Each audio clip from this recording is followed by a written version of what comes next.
Welcome to the world of coastal Italian cuisine. Today we're diving into the art of crafting cioppino, a beloved seafood stew brimming with flavors from the sea.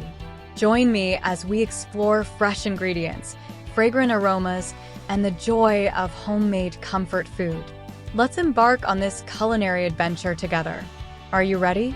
Let's get started. Today we're making a delicious cioppino, a classic seafood stew. Let's run through the ingredients quickly. First, for the seafood, we've got 1 pound each of mussels, clams, shrimp, firm white fish like cod or halibut, and scallops. Make sure the mussels and clams are scrubbed and deburred, the shrimp are peeled and deveined, and the fish is cut into 2-inch pieces. Next, for the base, we'll need a 1/4 cup of olive oil to start. Then chop up 1 large onion and thinly slice a fennel bulb.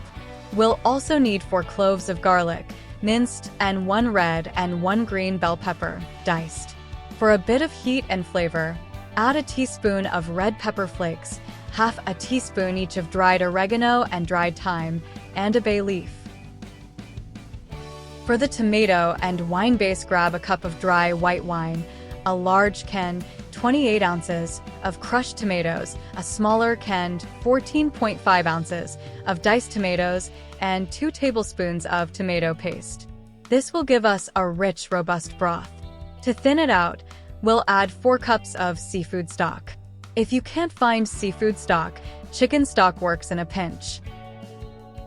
For seasoning and herbs, we'll use salt and freshly ground black pepper to taste. Fresh herbs make a big difference, so chop up about a 1/4 cup of parsley, 2 tablespoons of fresh basil, and 2 tablespoons of fresh thyme. Finally, for a bright finish, we'll squeeze in the juice of 1 lemon and serve everything with some crusty bread to soak up the amazing broth. Alright, let's prepare our seafood for the cioppino. First, we have the mussels and clams. These need a bit of cleaning.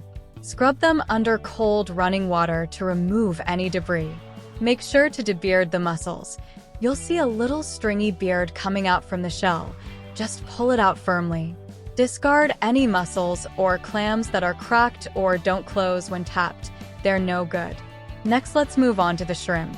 We need to peel and devein these. Peel off the shell, starting from the legs, and then use a small knife to make a shallow cut along the back to remove the vein. Rinse them under cold water to get rid of any remaining bits. For the scallops and fish, just give them a good rinse under cold water. Pat them dry with paper towels to remove excess moisture. If you're using fish like cod or halibut, cut it into 2-inch pieces. This helps the fish cook evenly and absorb all those delicious flavors. Now, let's get our aromatics going. Grab a large heavy pot like a Dutch oven. Pour in about a 1/4 cup of olive oil and heat it over medium heat. Once the oil is hot, add the chopped onion and thinly sliced fennel. We're going to saute these until they're softened, which should take about 5 to 7 minutes. Keep stirring occasionally so they cook evenly and don't burn. After the onion and fennel have softened up nicely, add the minced garlic. Cook this for about a minute, just until it's fragrant. Be careful not to let the garlic burn. We just want to bring out its aroma. Now that our onions, fennel, and garlic are nicely softened and fragrant, it's time to add the bell peppers. Stir in the diced red and green bell peppers. Cook these for about 5 minutes until they're softened. Keep stirring occasionally to ensure even cooking. Next, we'll add our spices. Sprinkle in a teaspoon of red pepper flakes if you like a bit of heat, half a teaspoon each of dried oregano and dried thyme, and toss in a bay leaf. Give everything a good stir to combine all the flavors. With our vegetables and spices nicely cooked, it's time to deglaze the pot. Pour in 1 cup of dry white wine. As you pour, use a wooden spoon to scrape up any brown bits from the bottom of the pot. These bits are packed with flavor and will add depth to our stew. Next, add 1 large canned, 28 ounces, of crushed tomatoes, 1 smaller canned, 14.5 ounces, of diced tomatoes, and 2 tablespoons of tomato paste. Stir everything well to combine. Now pour in 4 cups of seafood stock.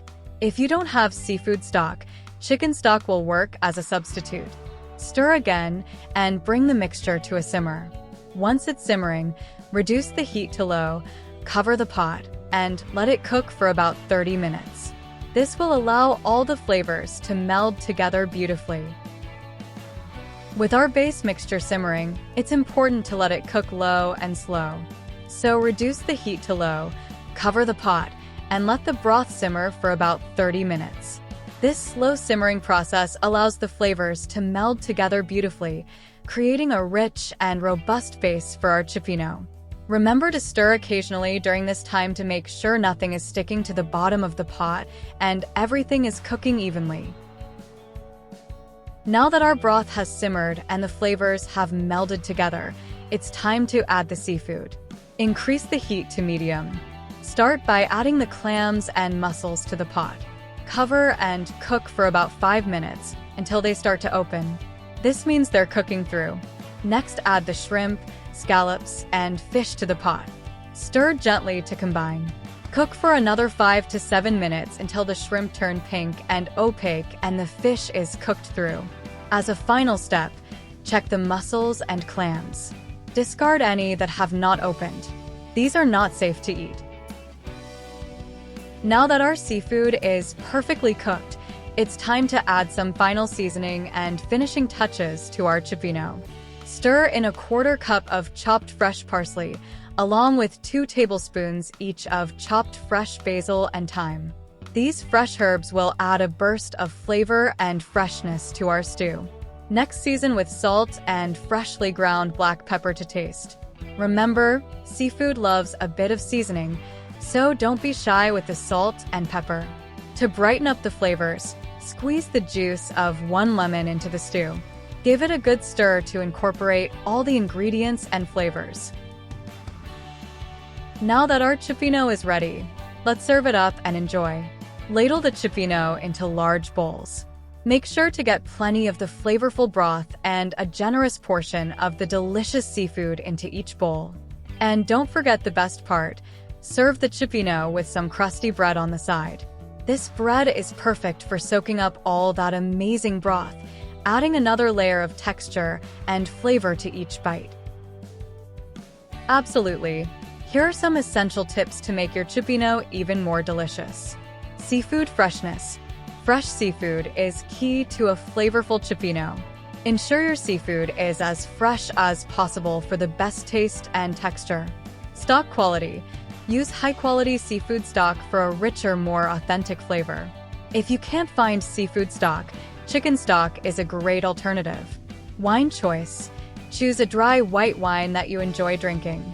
The quality of wine can greatly affect the final taste of your cioppino, so pick one that complements the seafood and enhances the flavors.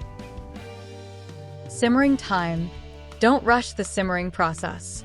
Letting the broth simmer slowly allows the flavors to develop and meld together, resulting in a deeper and more complex flavor profile. Crusty bread. Serving your cioppino with crusty bread is a must. Not only does it add texture to the meal, but it's perfect for soaking up the flavorful broth. For an extra treat, lightly toast the bread before serving. Balancing flavors. Taste your cioppino before serving and adjust the seasoning if needed. Add more salt, pepper, or lemon juice to balance the flavors and make sure every spoonful is perfect. Enjoy your homemade cioppino and savor every bite of this cozy and hearty seafood stew.